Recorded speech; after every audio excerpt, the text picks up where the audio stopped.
You can never really truly prepare for HBS interview, like how you can never truly prepare for an HBS classroom. Yes, you can read the case, but the discussion can go a million different directions, and you need to be able to think quickly off of your feet. After having this exhaustive chronological list of events, I was able to pick up that sustainability has been a common theme subconsciously throughout the past 20 years or so. And then once I got that theme, it was easy for me to articulate what it is that I wanted to do short term and then long term.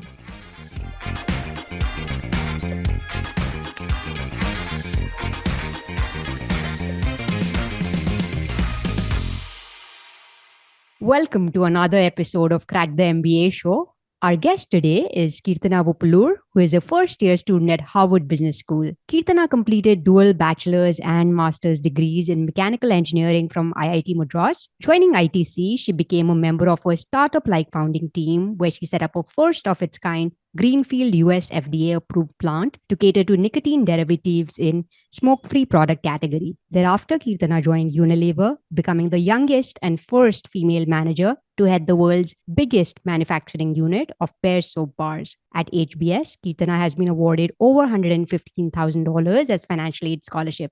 Keerthana is a member of Sustainability Club, Food and Agriculture Club, Women's Business Association, and iLab. In a departure from traditional recruiting efforts, Keerthana is not sitting for consulting or tech placements and is instead applying to become a Rock Summer Fellow and is founding a startup, Next Zero, where she's building a carbon accounting software that will cater to the Indian B2B market space. Eager to hear about it and much more. Welcome, Keerthana. Thank you so much for joining us on the show. Thank you so much for having me here, Nupur. It's a pleasure talking to you. Thank you. Keerthana, to begin, can you tell our audience a fun fact about yourself? Oh, wow. Last winter, I've been within 1,500 kilometers off the coast of Antarctica. I did a trek in the Patagonia Mountains, and while getting there, we went to Punta Arenas, which is within 1,500 kilometers to Antarctica. So I don't know if it's fun, but it's something that I did recently. That sounds fun enough. And you come from a tropical climate, right? So how was the temperature treating you at that point? We were in South America during their summer, so the temperature wasn't too bad, but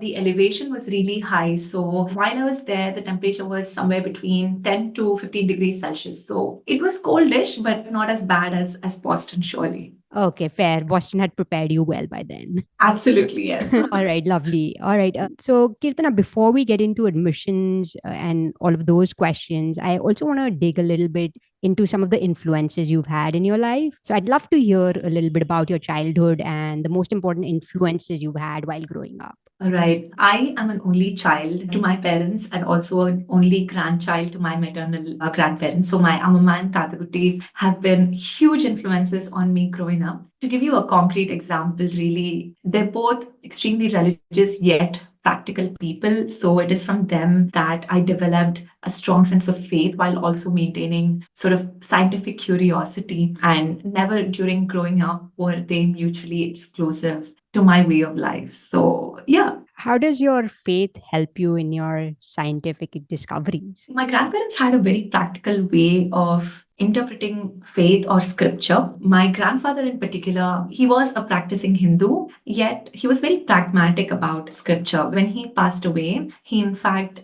donated his body to medical research. And coming from a Hindu family, the idea of cremating one's body after death is very important to continue the cycle of life. But he was also even a priest at a local temple during his teenage years. So it was not for the lack of respect to that sentiment, but really just pragmatism that he decided to let go of this ritual and give his body up. So, like I mentioned, my grandparents had a way of interpreting faith and scripture in almost a contemporary way. So, such examples have really shaped the way that I think about faith, and that never really interfered with my ability to be an engineer or my inclination towards science in general. Almost sounds like it empowered you. Absolutely, yes. Okay, that's lovely. And Keerthana, can you share some of the winning habits that have led to your successes in life? You know, be it ITC, HBS, the financial aid scholarship, and all the other things you've done. I don't want to come off as super preachy here, but something that I swear by is visual manifestation. And this might not just be for things that are pipeline dreams, but also some things that you want to do in your day-to-day life. I was thinking about this before the call. I used to use visual manifestation in my work, even at Unilever. For example, we were setting up this automated inventory tracking system for tracking our semi-finished goods in the Khamgaon factory. And this was a project that was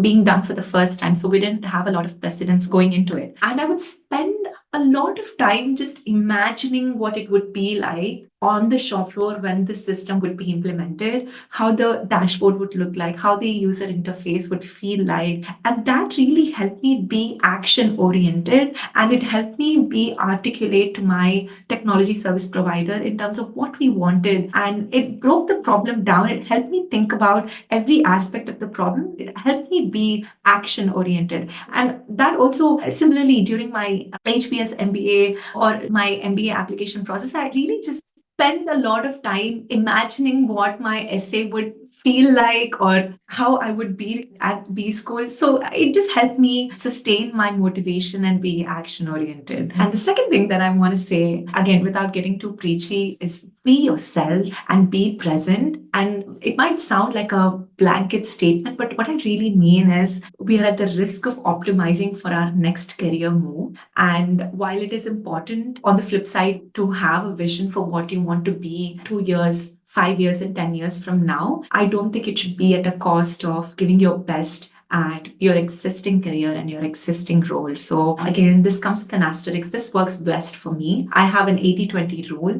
where I spend 80% of my time doing the things that I'm currently involved in and 20% of my time doing things that I think will help me get to my next career. So that's this is almost what like I a would third tip, right? Like being fully present in the Yes. now, so to speak. That's cool, and something definitely I think we can all relate to really well. One thing I'd love to dig deeper into is the second thing that you talked about, right? Like the be yourself. How does that manifest, say, in life or in applications? If you could just double click on that. Nobody really knows what B schools are looking for. And it's almost as if you're selling yourself to these schools during the application process. And I think the best way to do that is to be yourself, because you're the most confident when you're talking about things that you think are core to yourself. So that is really what I mean. It's difficult for you to impersonate some qualities that you think are good, as opposed to just zeroing in on things that you are familiar with for the last 25 to 27 years of your life. So what I'm hearing is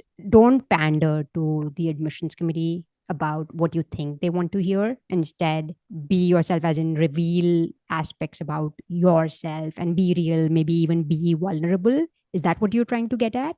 Absolutely, because I think the admission process has been an introspective journey for me. And I think that has been the key to several other people who've gotten in HBS MBA as well. So they're really looking for these inflection points in your professional and personal journey. And they're trying to understand the intrinsic decision-making parameters that guided you to get to where you are. So zoning inwards rather than looking externally to what the B schools want from you is a great way for you to discover these intrinsic decision-making parameters and help put in words what really matter to you. Understood. And just one last question on this. Was there any temptation to pander or to try to sell something that you think the admissions committee wants to hear? Was there any such temptation that you overcame and instead looked inwards? Again, to be honest with you, I didn't have a lot of time to research on what Wharton or HBS wants from students. I didn't have a lot of time to talk to a lot of people who went through this process. So for me, my journey was a lot more inward than relying on the admissions journey of other people. But I'm sure that's different for different people. Yeah, very true. I think I see that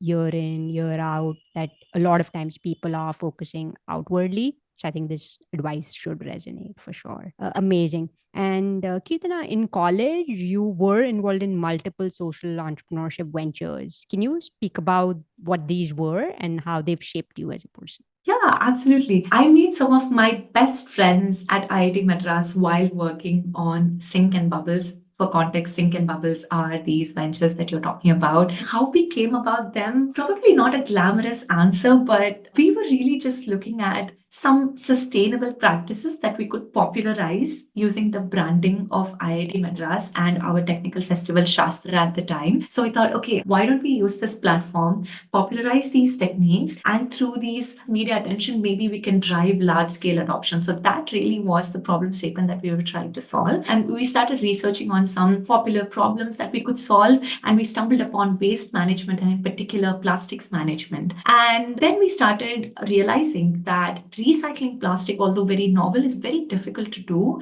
And we wanted to see how we can manage plastics in other ways. So that is when we stumbled upon reusing plastic in construction. So sand-filled plastic bottles can replace conventional bricks in construction. And we can not only remove these plastic bottles from the environment for years on end, we can also make low-cost construction elements like toilets and benches. So that's really how we started Sing. And for Sink, we needed uniform sized water bottles because during construction, we didn't want any planes of failure. That's how we collaborated with luxury hotels and hotel chains because they had these good flux of conferences and events where similar sized water bottles would be used. And while talking to these luxury hotel chains, we realized used soap was also another element that was generated from the hospitality industry that was going to landfill. So then that's how Bubble started. We wanted to do something with used soap. So we experimented with this used soap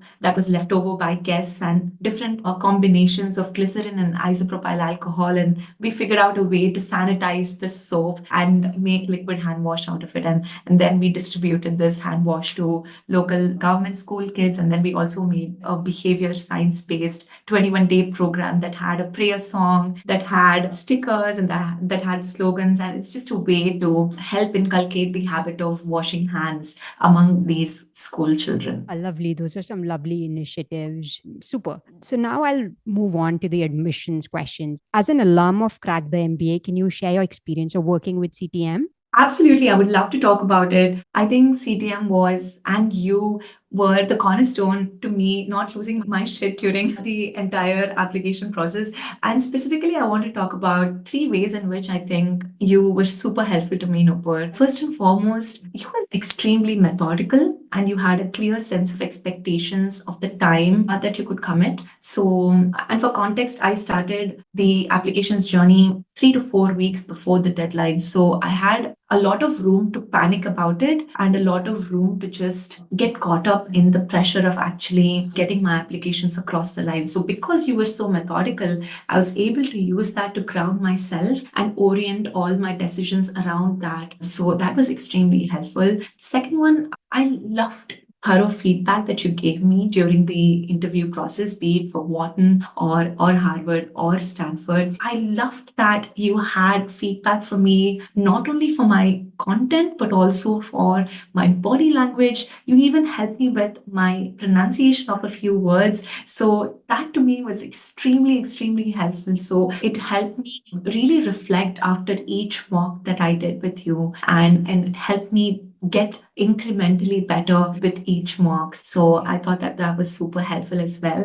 And third thing is, again, tying back to this idea of being yourself, you helped me be me, if that makes sense. So how you had that, I think you asked the right pointed questions and you helped me prevent myself from just skimming on the surface and really just, again, zoning into these inflection points, like I call, and helping bring my intrinsic values out and being articulate about it. So I hope this is helpful to everyone else who's considering applying to MBA and seeking your help. This is how I think you were able to help me. Amazing. Thanks for sharing that, Keerthana. Now let's move on to the application components, right? How did you approach your HBS essay? Maybe you could talk a little bit about the theme of the essay to begin with. I think this is super common among other applicants as well.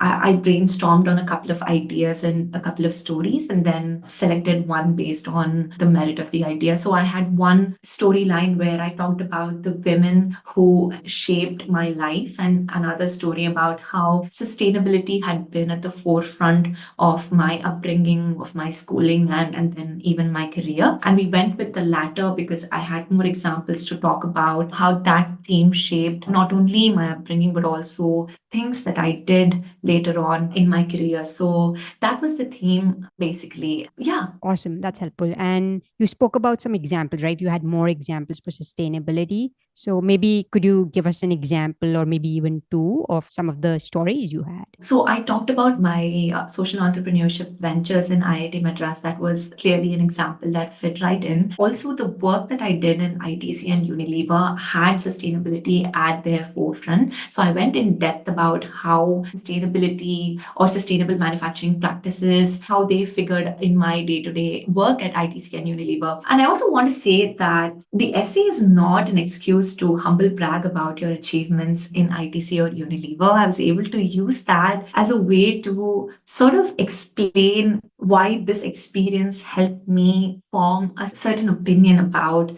climate tech or sustainability. For example, I talked about my projects in ITC helped me understand that profitability and sustainability go hand in hand, and that sustainability doesn't come at a cost to a company or doesn't give screen premium to the company. And I also talked about how the leadership in Unilever helped me think about sustainability from a systems lens perspective, because just how big the organization is, if you don't have a systems lens view on it, it's very difficult for you to solve any problems. So I really talked about these key learnings or takeaways that I had from these experiences, and then segued it to what I want out of HBS and what my long-term goal is, which is to involve myself in sustainability and climate tech. That's a really helpful tip. So thanks for making it very real for us with those two examples from ITC and Unilever. I'm wondering, Keerthana, is there a common structure that people employ for their HBS essay, especially now that you've been there for a while? Maybe you've also been talking to friends. Absolutely not. There is no common structure. I've had the pleasure of actually reading some essays of a few of my friends here in HBS. And the only common theme really is after reading or like after listening to them narrate their essay, inevitably, Nopur, I end up thinking, oh my God, that's so them. I mean, I don't know how HBS does it, but it's such a knee-jerk reaction after I hear their essays, and it happens every single time. So that again goes back to the be yourself that you made Yes, earlier. I know it might sound like such a blanket advice, and it's really difficult to articulate it in a constructive way, but I just can't help say it because that's what I see. It's just, oh my God, this is so Amar every time I hear them. And are there any common elements that you see those essays having, which give them the wow factor? I think HBS as a school is very reflective. Our curriculum is also based on incorporating reflections either before or after cases, and even outside of academics, the section chair asks us to reflect on our experiences in HBS every few weeks. That makes me think that the school loves when you reflect on a few experiences and give the so what of a personal experiences. Yeah, you talked about XYZ personal experience or professional experience, but what has it done to you personally or professionally is really what the school wants to hear. The essay is really a 1300 word excuse for you to explain some things that you really didn't have the character limit to explain in the application. So the school really wants to know the so what of you. Okay, that's really beautifully put. And how can one showcase teamwork and leadership skills through the application, all the components of the application? Do you have any advice there? I'm not really sure if that's even a common theme, to be honest with you, because teamwork and leadership, while some applicants had zoned in on explaining how they're a team player or how their theory of leadership has shown in a few examples, I have not seen this in all the essays. So again, I wouldn't zone in on it if those elements are not important to who you are. Okay, understood. And maybe we can then specifically talk about the three evaluation criteria that HBS has, right? Habit of leadership, analytical aptitude, and attitude, as well as engaged community citizenship. So maybe can you unpack these for us a little bit? That how does one demonstrate fit with these criteria through the HBS application? These three aspects HBS wants you to demonstrate because of two things. One, the mission of HBS is to educate leaders who make a difference in the world. And this mission gets referenced almost every single day. I hear this every single day without fail. And the second aspect of HBS that make these three aspects important to HBS is the case method. In the case method, you need to demonstrate certain level of analytical aptitude for you to be succinct about the stuff that matter to the case discussion. And you also need to have a sense of humility about yourself, because at the end of the day, you need to engage with 94 other people who come from diverse professional and personal backgrounds. And without you working in a community, without you engaged in a community, it is very difficult for you to stay engaged in a case discussion, because you would have been an individual performer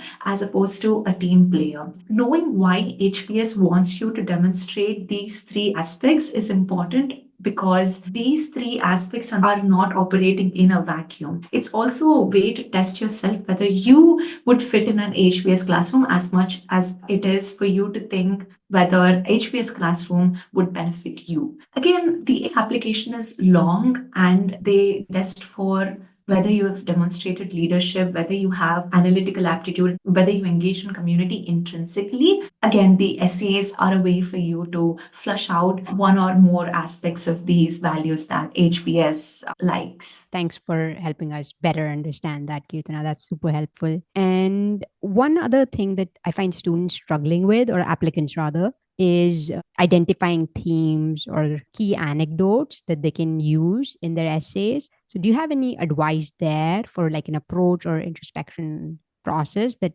applicants can follow? The approach that I followed is I had an exhaustive list of anecdotes, because it's very easy once you have a chronological order of events that you think are important to you in your personal and professional journeys. You can then pick and choose based on the question or based on whether you want to incorporate it in the application or not. But having that list in front of you really, really helps. So that's the approach that I followed. And I think many people follow that as well. Understood. And I'm guessing like even then as you did that list, you probably saw two themes jumping out at you, right? Like you talked about Exactly. the women and the sustainability. Yeah, pattern recognition becomes so much more easier once you have the list in front of you. And there are so many questions in the application where you talk about your strengths and weaknesses, you talk about biggest challenges, biggest achievements. Answering all of these questions become easier when you have that chronological list in front of you. Sometimes you can forget some events. So having that chronological list really helps you like go back and think about things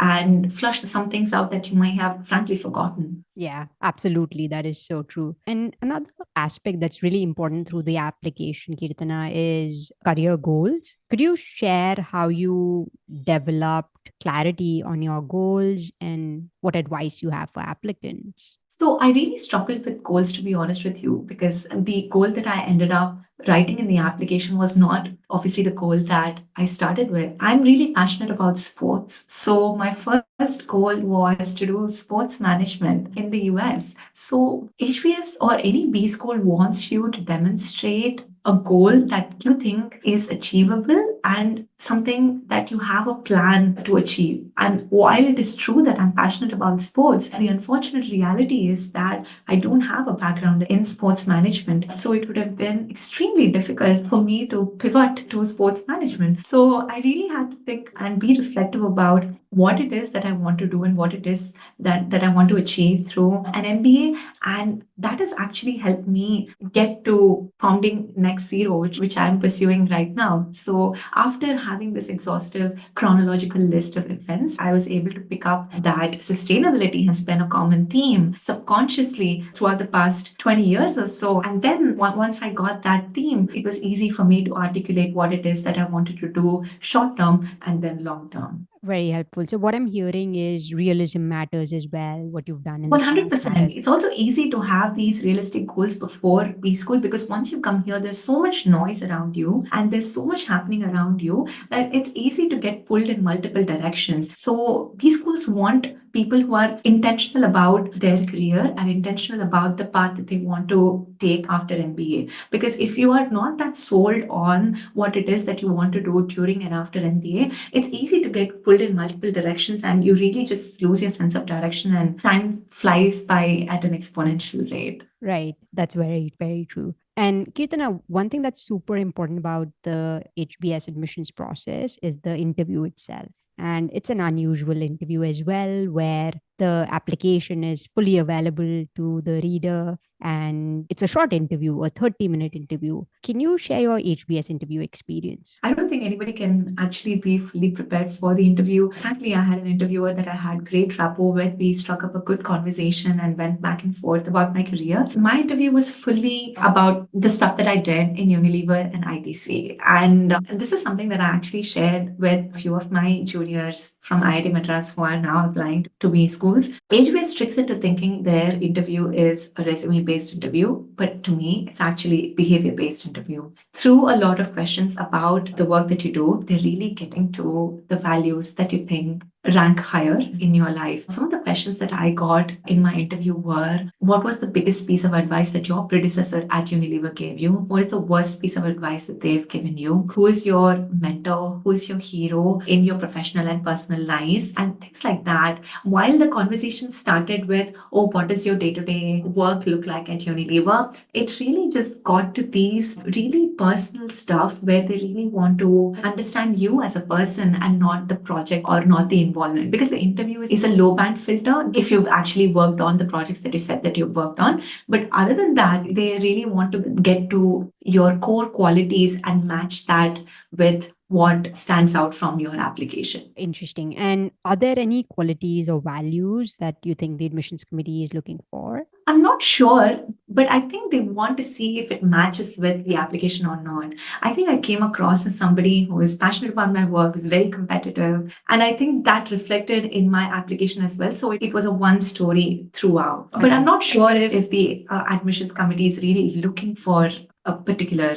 Right. Understood. Clear. And how can applicants best prepare themselves to deliver an impactful response within 1 minute? Maybe if you could share through an example. Again, the reason why they're testing you for that is the case method. They want to see if you fit in the HBS classroom or not. I think it comes with practice and it comes with the mindset of being okay with uncertainty. And you can never really truly prepare for an HBS interview, like how you can never truly prepare for an HBS classroom. Yes, you can read the case, but the discussion can go a million different directions, and you need to be able to think quickly off of your feet. So I would say have a clear mind. That's something that I did before my interview. I just chilled with my parents. I watched my favorite episode of Suits and tried to relax as best as I can and went with it with a very calm mind. Channel your inner Harvey in the interview. Absolutely. That's amazing. Keerthana, can you share a couple of examples of unusual or unexpected questions that you've heard the admissions committee asking, maybe from your own experience or that of your friends? Yeah, best piece of advice and worst piece of advice is, I think, super unusual. I didn't prepare for it and I had to think about it on the go. So that was pretty unusual. How did you think about it on the fly? Like specifically the question around the worst piece of advice, right? Because that can also almost have you get into a trap, so to speak. Yeah, fortunately or unfortunately, I had thought about it before the interview because I had a tough handover and taking over process from my predecessor. So this is a conversation that I had in different forum casually with other people. But it's the same mentality, right? To be a little candid here, when you're having a conversation about your predecessor, you really want to do one, respect the contribution that they've had to your organization and take nothing away from their achievements. And two, not lose face as an organization on the whole. At the end of the day, you are a representative of your Unilever, and talking bad about your predecessor can reflect poorly not just you, but the culture of your organization. So those two things were at the forefront while answering the worst piece of advice that my predecessor gave. But I also wanted to be truthful about certain things that I disagreed with my predecessor. My answer to that question was actually, he told me to not trust my team and to always, challenge them, which I think is applicable in a trust but verify perspective. But really, I wanted my team to be my biggest asset. So that way I disagreed with with my predecessor. So I made it a point to tell the interviewer the worst piece of advice that I got, but also explain where I think my predecessor was coming from so as to not paint them in a bad light. That's very helpful. And finally, with the HBS interview, right? What advice do you have for applicants with respect to preparation so they can excel in the interview? And if you have any advice on resources they could leverage? One piece of advice is you are talking to a person. Sometimes when you're preparing for interview questions to other business school, you have the tendency to write everything down in a star format and sort of like memorize certain key aspects of the answer. The thing that I found was best helped me to prepare for the interview is it is a conversation at the end of the day. You want the sentences to be easily understandable. And because it is 1 minute, it is not necessary for you to have lengthy sentences. You can talk normally in phrases that make sense to another person, period. So sometimes people can get caught with putting a lot of difficult words and making the answers sound impressive. But what I found helpful was to just make it easy to understand and easy to even just say it out loud. That's a helpful tip. I didn't think about that. Keerthana, moving from the HBS interview to the Wharton interview, since you also interviewed with Wharton and you were admitted there, can you share advice for the Wharton team based discussion? How did you prepare for it and how do you recommend applicants approach that? So I'm not sure if this is like sound advice, but this is what I did. There are different roles that you can fit yourself into. You could be, let's say, the timekeeper, you could be the structure giver, or you could be, if you're the person whose pitch got selected, then you could be the one, you could be the resource provided. You could talk more about your pitch and give fuel for conversation for the rest of the team. So I think being consistent with your role has helped me, even in different mocks and even during the real group conversation. Within first 5 minutes, so to say, I kind of understood where I fit with the rest of the applicants, and I just stuck to that role and just made sure that I just had a couple of goals for that role and just made sure that I delivered them. Because it's easy to go first 15 minutes and be like, I'm going to talk less, but then give impactful points. And then in the last 15 minutes of the conversation, just panic and be like, oh my God, I haven't talked enough, and then go 180 degrees to start taking charge of the conversation. So that can create confusion not only for yourself, but also for the people around you. So just being consistent with the role that you assign yourself can be super useful. Helpful. And what role did you take on for yourself? I just tried to pivot the conversation to the next topic and summarize the discussion. So it was clear that my pitch was not going to get selected within the first 5 minutes. So I knew I would not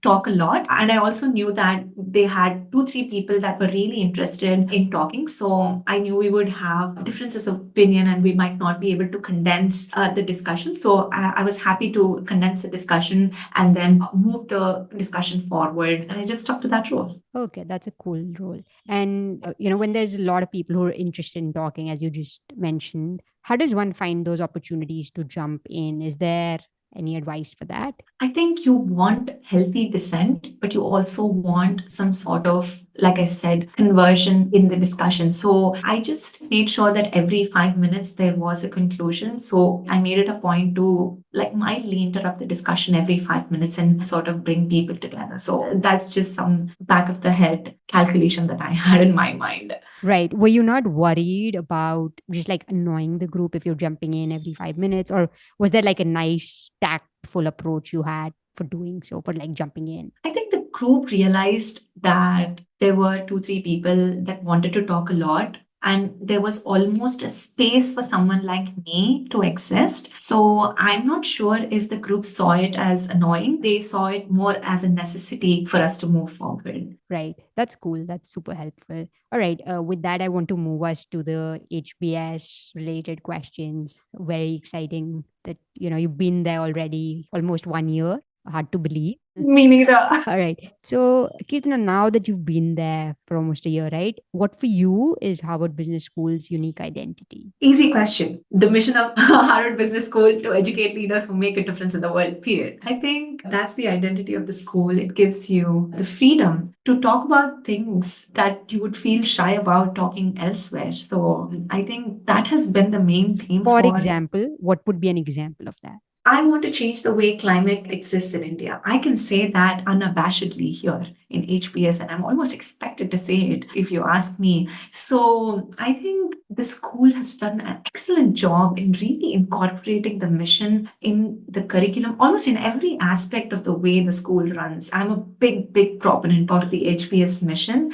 And the fact that it gets referenced almost every single day is just a testament to how zoned in the school is in sticking to its mission. So I think the identity of the school is the mission. The cases are all about the mission. The curriculum is about the mission. The exercises that we have is about the mission. Yeah. It's fully ingrained. It's fully ingrained, yes. Okay, day in and day out. That's amazing. That's super cool. And I think we'll talk about this aspect a little bit more when we talk about your venture a little bit later through this conversation. I also want to talk about the students who get into HBS. So, there's a perception that HBS has a type, for example, which could be legacy students from affluent families, FMCG folk, pharma, oil and gas, startup candidates. So now that you're on campus, what do you think? Is there a specific type of candidate from India that HBS likes? And maybe speak about that. I'm not sure if the axis is on industry or role, but the axis is definitely on the personality type. I think huge majority of the HBS students are severe type A personalities that are like passionate about what they do, that want to leave no stone unturned to reach their goals, that are super hardworking, that are super like outgoing. So that is our personality type. So I think it's more true than untrue. On the other fronts, let's say industry or role or years of experience, it's a very diverse group. So I don't think there's a common theme there. Interesting. And you talked about type A students, right? How does somebody become a type A personality? Is it something they're born with? Or is it something that happens in the childhood? If somebody is not type A, and let's say they're introverted, but they really want to go to HBS, how could they signal intent in a way that optimizes for their admission? That's an interesting question. I think it's all a spectrum. Even type A is not a binary thing. Someone that I think is type A in India could just be on the lower end of spectrum, probably here in the US. So I think the quality that screams the loudest when I say type A, especially in terms of a Harvard Business School student, is the ability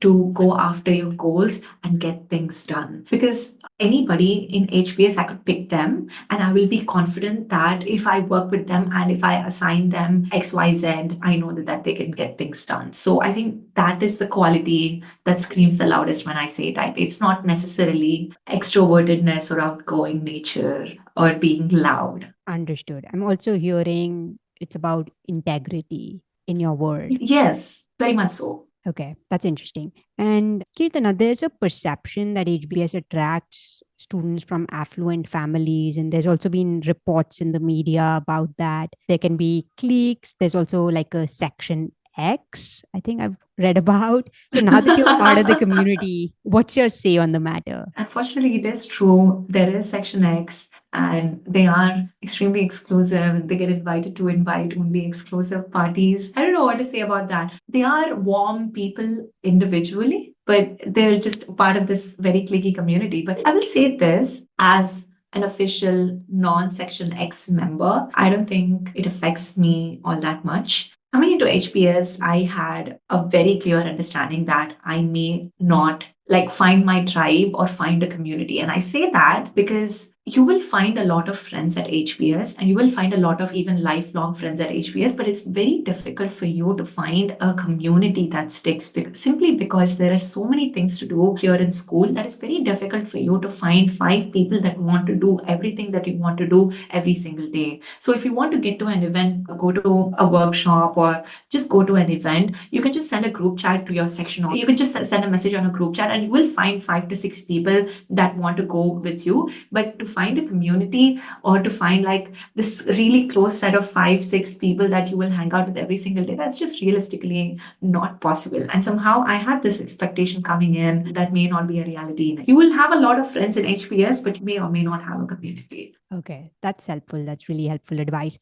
And just a quick question on Section X. What is the criteria based on which somebody enters such a section? I mean, I'm asking because I know people will be curious about that. I have no idea what it takes to be Section X. I might have to ask my Section X friends. I'm not sure even if they know about it. I've found that it's very P heavy, a lot of finance bros on there. Also, obviously, a lot of family business folks in Section X. And yeah, I guess really, really rich people. I mean, for lack of a better term. Are there Indians from India also who are part of Section X? Mhm. Okay, Yes. cool. All right. And also speaking about community and engagement. So, what's the dating scene like? Is there serious dating among classmates? And have there also been engagements and weddings? I know it's been not so long. I'm so surprised by just how many people are in long-term relationships or are engaged or are already married in HBS. Honestly, I thought the proportion of single students here would be a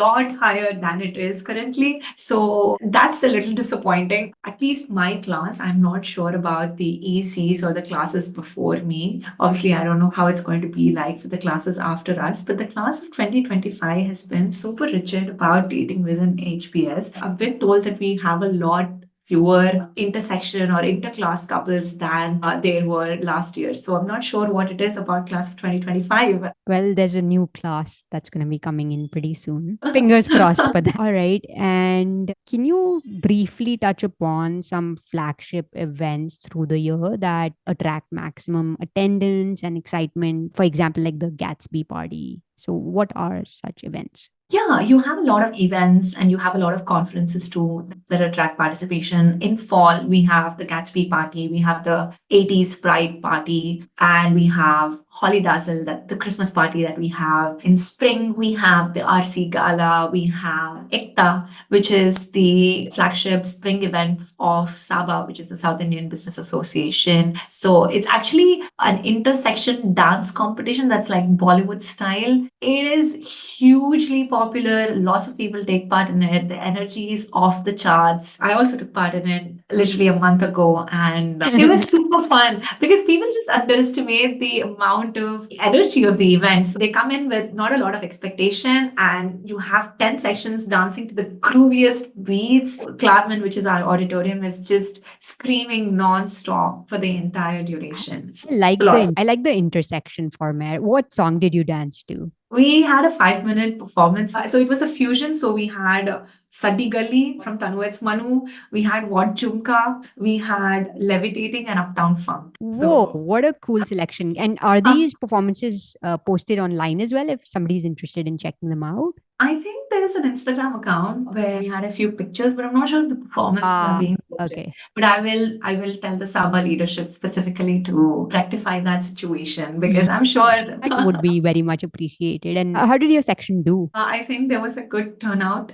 and it's also RCEC combined event. So Oh, section B, lovely. yeah, section B is not just RC section B; it's old and new section B. So it's also a way for people to interact meaningfully with ECs as well. Right. And for our listeners who are not aware, RC is first year and EC would be the second year. Yes, required curriculum, elective curriculum. Yeah, right. Absolutely. This was exciting, Keerthana. And I also want to talk about the Boston location, right? How does that enhance the HBS experience? Talk about that, and do students step out of campus? Shed some light on this. There's a running joke that HBS students spend more time outside of Boston than in Boston. And unfortunately, I think there is some truth to it because, I mean, while in Boston, fortunately or unfortunately, a major portion of the HBS student community is on campus or in Harvard Square. But a few ways in which you can engage meaningfully with the Boston community is through the mixers that we have with MIT and other schools in Boston. For example, Sustainability Club has a lot of inter-school mixers in the engine.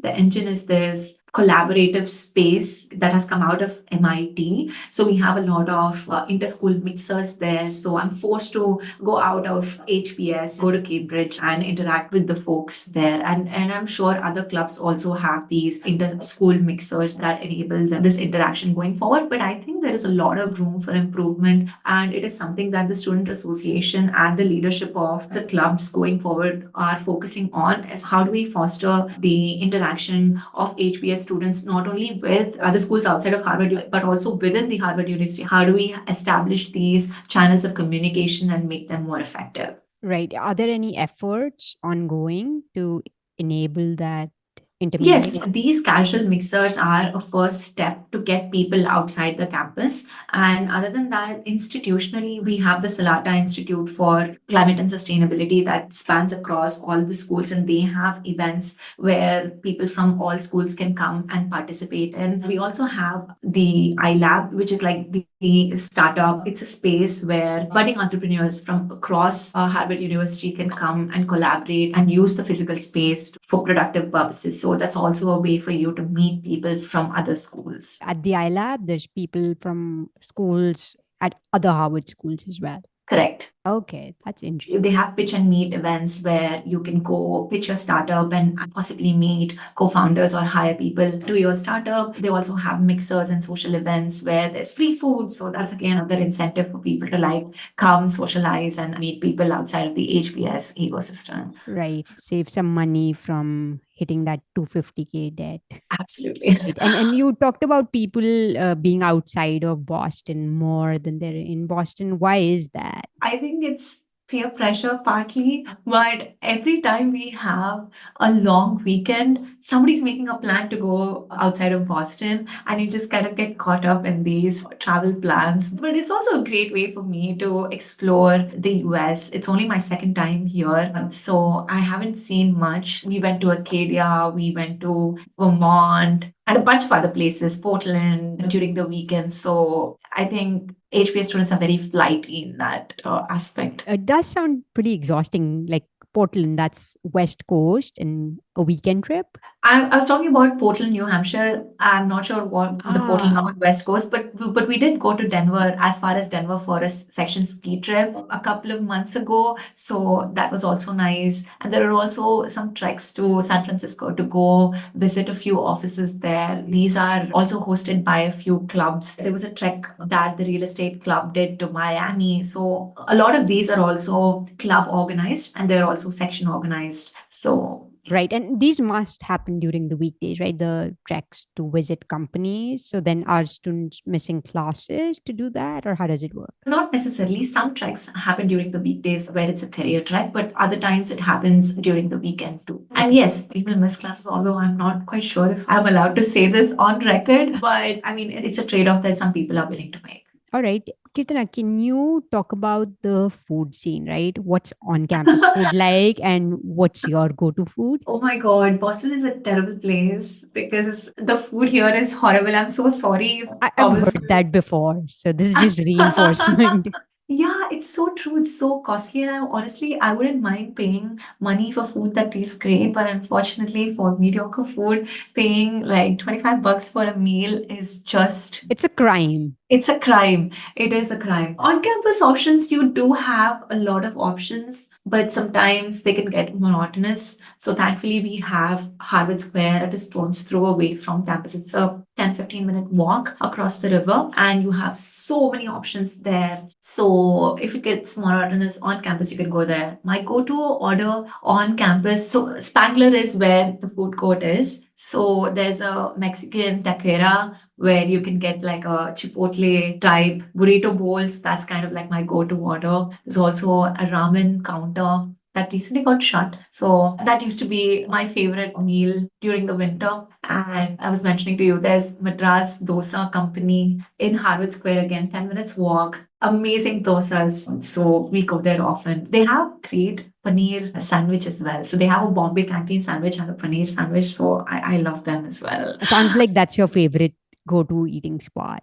100%. Do they deliver? They do deliver. And they're also open until 2 a.m., I think. So they really That like is cool. Yes, and I've observed this. Americans like to sleep early, Indians don't. So if you're taking a walk on campus at nightfall, chances are that you're definitely going to run into another Desi just like walking around and trying to just, I don't know, de-stress. So lots of Desis go to Madras Dosa late at night, and I'm just really glad that it's open until 2 a.m. Ah, nice. So you're a night owl then, what I'm gathering. Yes, ma'am. Are the cases keeping you up or the vibrant social life? Both. It's definitely both. Okay, that's cool. And can you speak about the activities that you've been involved with, Keerthana? And maybe we can talk about both the professional clubs and the leisure clubs as well. My first year in HBS is all about how I can immerse myself in the climate tech ecosystem and really just educate myself and give myself the vocabulary to be in this space. So professional clubs have been involved in the sustainability club. I've also been involved in the Women's Student Association. Not to like humble brag, but I got this really cool opportunity to lead the WSA Tom Review. So this is a 60-year-old tradition where women, our class, get nominated to lead the reviews of our courses at the end of the semester. So Tom is Technology and Operations Management. This is the course that I got nominated to lead the review for, and I spoke in Claremont in front of our entire class, and I did that with 3 other amazing women from the class of 2025. So that was a great opportunity. Leisurely,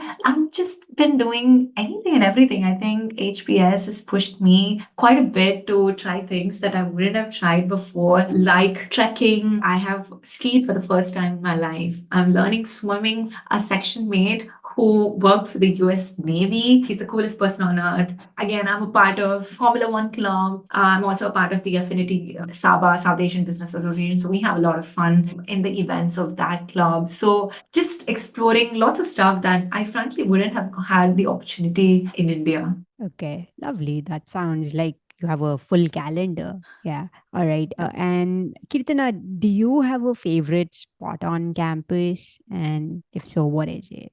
So if it's sunny out, which it rarely is, I like to hang out in the Baker Lawn facing the river or in Schwartz Pavilion. But when the weather is bad, which mostly it is, I just like to like shack up inside. The iLab is actually a really cool spot if you just want to chill or be productive. You have free soda and free coffee there. Need I say more? There's also a ping pong table. There are lots of games. There's a really nice place where you have good tables and chairs for you to actually sit and feel like you're working on something. So, I mean, I love to hang out. Very cool. And do you have to be a member to be able to? And But anybody can become a member. It's not. yeah, it's just a membership form, and yeah, Okay, cool.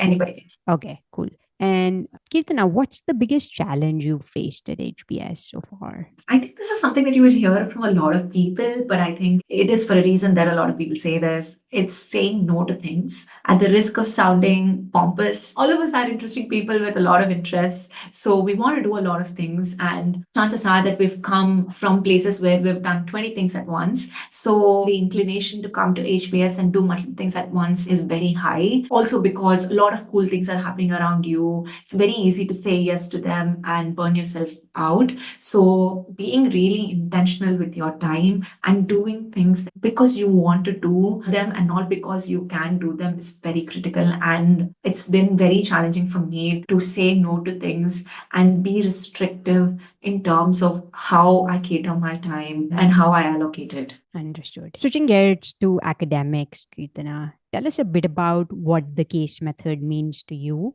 and how has it shaped you as a person? I love the case method, especially because I attended a class at Wharton. And I'm just amazed at how different the lecture-based classes seem to me now that I've experienced the case method for like 6 months or so right now. Because you are a 25 to 28-year-old person, and chances are that your attention span is like very low. If it's a lecture-based class, I think it's very difficult to stay focused. And the case method really allows you and makes it a conducive environment for you to stay engaged in class. I was actually skeptical about the case method because PS uses it to teach everything from accounting to finance to leadership. So I wasn't really sure how it works in some of these technical courses, but I'm pleasantly surprised to see just how valuable it is to my overall understanding, because sometimes the professor might not be the best person to explain a concept. I've had my section mates explain a concept in a much better and simpler way than the professor ever could. So it's really a co-production. It's really a collaborative environment where the professor and the entire section comes together to create value for all of us. So I swear by the case method right now. I want it to exist everywhere. I'm a huge fan. Right.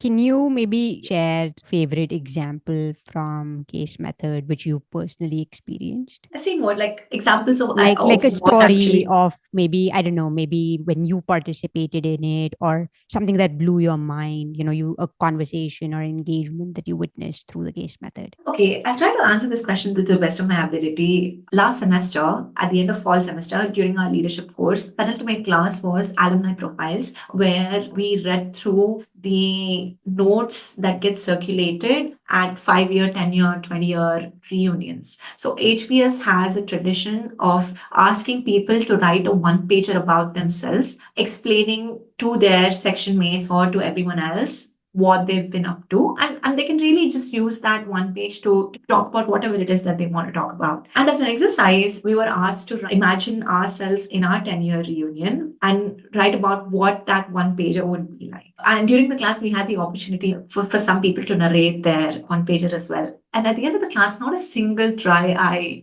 in the classroom number. It was just shocking to see the deep sense of mutual respect and admiration we had for one another. It was only like 3 or 4 months that we had known each other, but we cared so deeply about these people. And I credit the case method to this deep sense of connection, because every single day we hear these people, and through their comments in class, we get to know a little bit more about themselves. And it was just shocking to me to just, see us be so involved in each other's achievements. So I remember mailing my lead professor and saying that it was joy that I felt front and center in my chest, and joy for my classmates' achievements that they are writing in their 10-year reunion pages. So it was just extremely surprising to me. The deep sense of connections that we've developed was extremely, extremely surprising. That's fantastic. And what kind of things were people talking about in their 10-year reunion? Really simple things, to be honest with you. I thought people would talk more about their career achievements, but I was so surprised to see almost all of spoke about the importance of family, the importance of spending time with the people that mattered to us the most. They talked about getting engaged, they talked about having kids, they talked about spending time with their parents, and they talked about simple joys in life that made that class even more real, if you know what I mean. It was so moving. And I'm not even exaggerating when I say that there was not a single dry eye in the class. Everyone was just sobbing, full on sobbing by the end of it. That's cool. That's amazing. And if I may add, the case method also helps create a psychologically safe environment, because the professors also tell us to use the class as a practice ground to really just make mistakes so that, we can exercise our roles in the real world better. So it's a way for us to break the ice and make sure that everyone understands that it's a low stakes environment. Understood. What does it take for someone to excel in the HBS classroom? We have 5 P's. So I'm pretty sure I won't remember all the 5 P's. So I invite everyone to Google 5 P's of HBS. So it's like present, punctual, professional, be prepared, things like that. Oh, I think I did get the 5 P's right. That is really helpful to extract the most out of the case method and contribute the most at the same time. Section B is the best section, FYI. Section B, shout out to Section B, Of course. HBS Class Goes without 2025. saying. We're a very prepared class, even for courses that didn't have grades. For example, in spring, we have a course called SPF, Social Purpose of the Firm. It's only a 3-day course. It's only a pass-fail course. So technically, we just had to show up to pass the course. Even then, all 95 of us read the cases thoroughly, came prepared to the class thoroughly, and had fruitful discussions. And that just goes to show, how important we are in the case method. So it's very difficult when you only have 10 people bought in and then the rest 80 chilling. And frankly, like that has not been the case for us. So just being prepared, respecting people's time, and just coming to class prepared not only like helps you be engaged, but also like helps everyone have a fruitful conversation. Right. Makes sense. And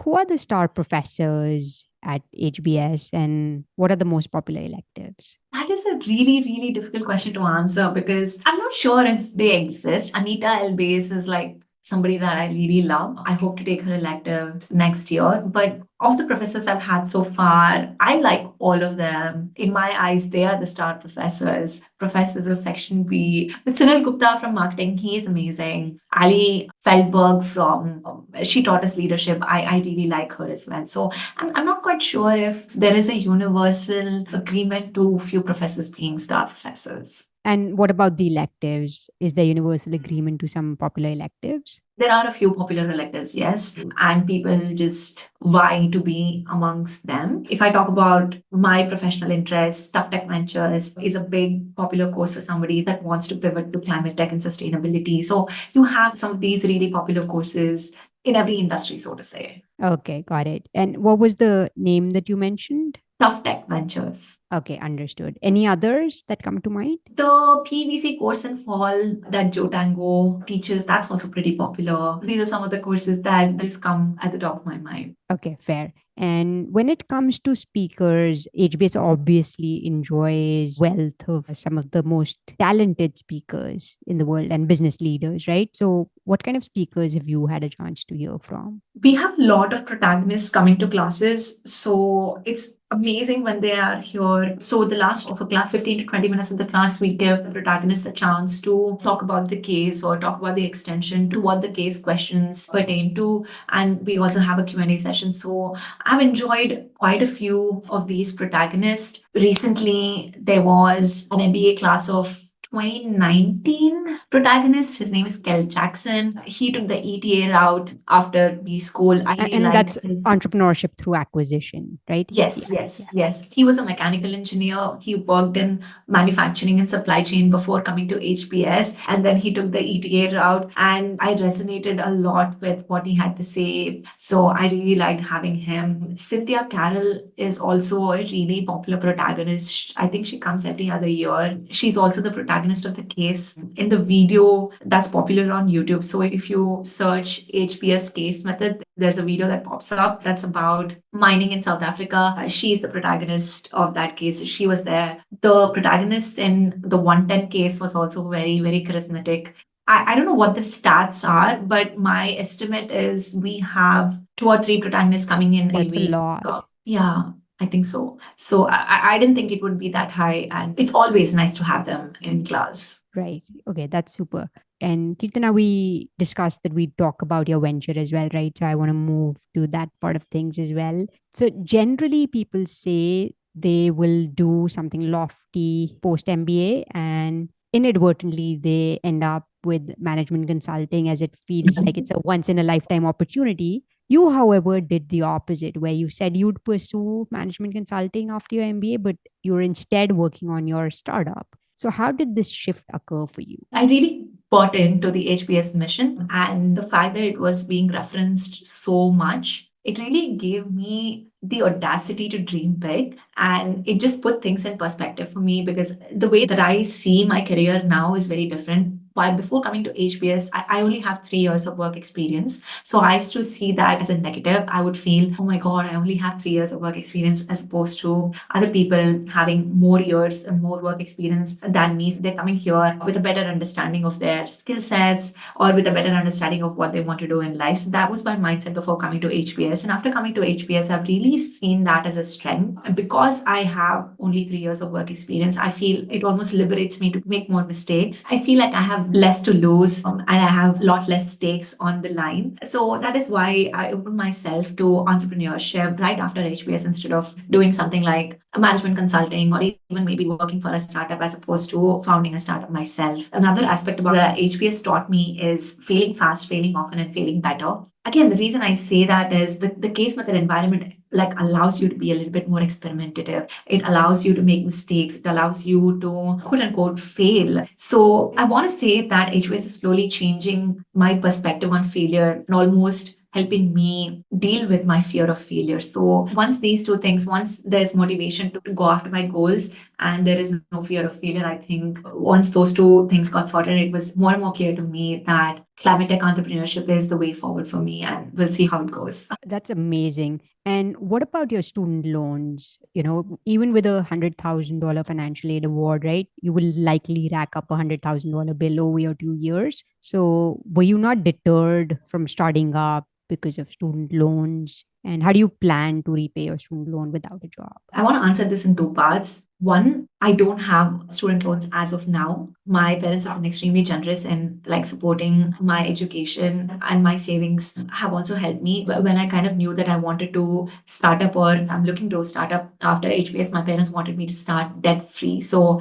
thank you, mom and dad. The second part is, even if you had 100K student loans, entrepreneurship is easy with student loans too. When you are raising funding for your startup at any stage, none of your investors want you to worry about rent or want you to worry about debt. If you're raising equity, will keep your financial and mental well-being at the forefront of their decision making as well. So it's not like you will be working for free or working for peanuts. You will have a healthy lifestyle even if you decide to go the entrepreneurship route. And if you are taking loans for HBS, through HBS, there are ways for you to defer the loan payment for up to 5 years. If you're making less than, I want to say the number is 120K. So going forward, if you are making less than 120K, you have an opportunity to defer your loan repayment to later. So there are mechanisms for you to work around that. Student loans should not be a deterrent for you to pursue entrepreneurship. That's what I want to leave people with. Okay, that's super helpful.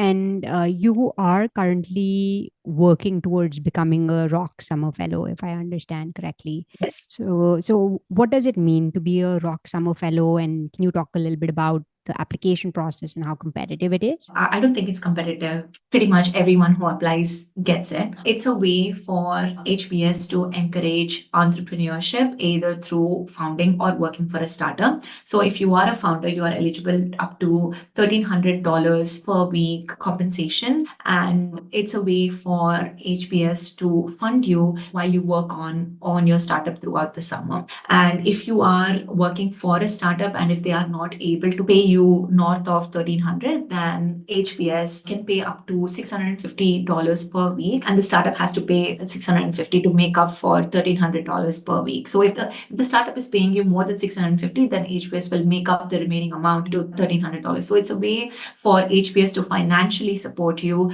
over the course of the summer between RC and EC years for you to pursue entrepreneurship. Okay, very cool. Are there other Indian students who are pursuing this path as well? Yeah, several people. Actually, the trend is increasingly for more and more Indians to come back to India and via entrepreneurships. That number is increasing year on year. And right after MBA. Right after MBA. My temp professor has a stat. I may be misquoting him, but I think about 60 to 70% of HBS alumni end up in starting their own venture within 5 years of graduation. I think that's the stat. I may be off by 10, 20% here and there, but largely that is the statistic. Oh wow, that's very high number. Okay, that's and within 5 years of graduation. Right, that's cool. Are there any famous HBS ventures in India that you're aware of off the top of your mind? No, you've got me in a bind. I can give you ventures about climate outside of India, but okay, yeah, maybe that as well. That could be interesting for some of our listeners. Yeah, sure. So Key ESG is a carbon accounting software firm that is based out of London, founded by HBS alumni of 2017. Commons is HBS alumni founded, class of 2020, based out of New York, also doing very similar work that I want to do. So yeah, I don't know about famous, but these are ones that I really like. Okay, super. So, Keerthana, can you speak a little bit about the resources for aspiring entrepreneurs like yourself that are available at HBS? You talked about the Rock Summer Fellowship, then you also talked about iLab a little bit. Maybe if you want to expand on iLab or if there are other resources you want to touch upon? Sure. iLab and Rock Center really are the two big resources for budding entrepreneurs. These are institutions that will help you from perfecting your pitch to finding co-founders to reaching out to VC firms for any stage of your funding, be it seed funding, Series A, B, C. The alumni directory is also a huge resource, not just for budding entrepreneurs, but also for people that want to search for jobs on their own. There's Pitch Book. So these are just some of the resources that are available right now. The professional clubs are also a great starting point for you to familiarize yourself to whatever industry that you want to pivot to or that you want to develop expertise in. There are events that these clubs organize, and it's also a way to meet like-minded people so that you can continue the conversation even outside of these events. These are just some of the resources. Fair. And are you also taking any help from faculty as you're working on your venture? As of now, no, but I would like to. To be honest with you, I'm in the process of building the software for my venture. So I will take the help of faculty going forward. But as of now, the only interaction that I've had with my faculty has been to bounce off my idea and kind of like flush it a little bit, but no formal help, so to say. But I know of instances where faculty have served as board members to startups that are coming out of HBS as well. Understood. Keerthana, have there been any shifts in the employers that are showing up on campus this year versus in previous years in response to anti-Semitism allegations that were levied against President Claudine Gay? Agnostic to what has happened to President Claudine Gay, there has been a decrease in the number of internship offers being made or in the number of companies that are coming to HBS simply because of market conditions. So that has been the biggest driving factor. The number of offers made in consulting has also reduced from last year, and that's only because the market is trying to correct for the overhiring that happened during COVID and similar trend in PVC where the market is slowing down, which is why the number of offers that these firms are making has also reduced. So having said that, I don't see other factors like the President Claudine Gay's resignation contributing to this. Understood. And you talked about there having been a decline in consulting numbers, right? What's the decline like in percentage terms or maybe in actual numbers? I'm the wrong person to give this data. Probably somebody who is involved more in the recruiting process of consulting would be a better person, but I'm not quite sure what the numbers look like. Okay. And if we speak about the Indian students, right? How many Indian students do you have in your class? Having worked in India, about 60 to 70 people, but then Indian origin worked elsewhere. I would say even close to 100. Right. So if we talk about the 60 to 70 students from India, right?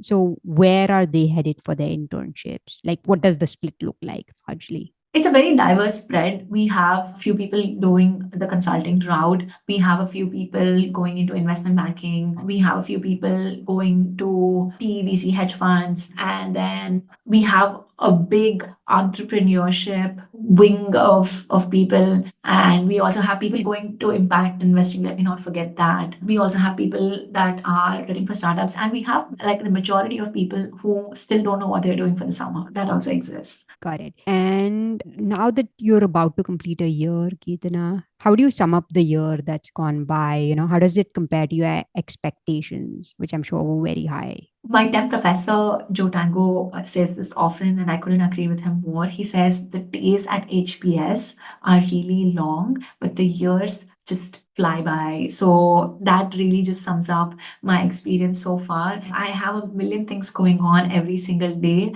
but I just don't know where the year has gone by. But I'm just humbled by the people that I've met at HBS so far. They've really just changed my perspective on my theory of leadership. Again, I'm just thankful HBS has given me the audacity to dream big and also to just be unapologetically myself. So, yeah. Okay, very cool. Anything else about HBS that you would like to share, Keerthana? I think to prospective applicants or even people who've gotten B school admission to HBS, one thing that I would leave people with is to sort of embrace the uncertainty. Even though you might come with like an intention of doing XYZ things, you might end up doing something extremely different. But I don't want to explain too much. It's just embracing the uncertainty is easier said than done. And I think it's an important, necessary mindset to have during your time here at HBS. Okay, that's really nice parting words coming from you, Keerthana.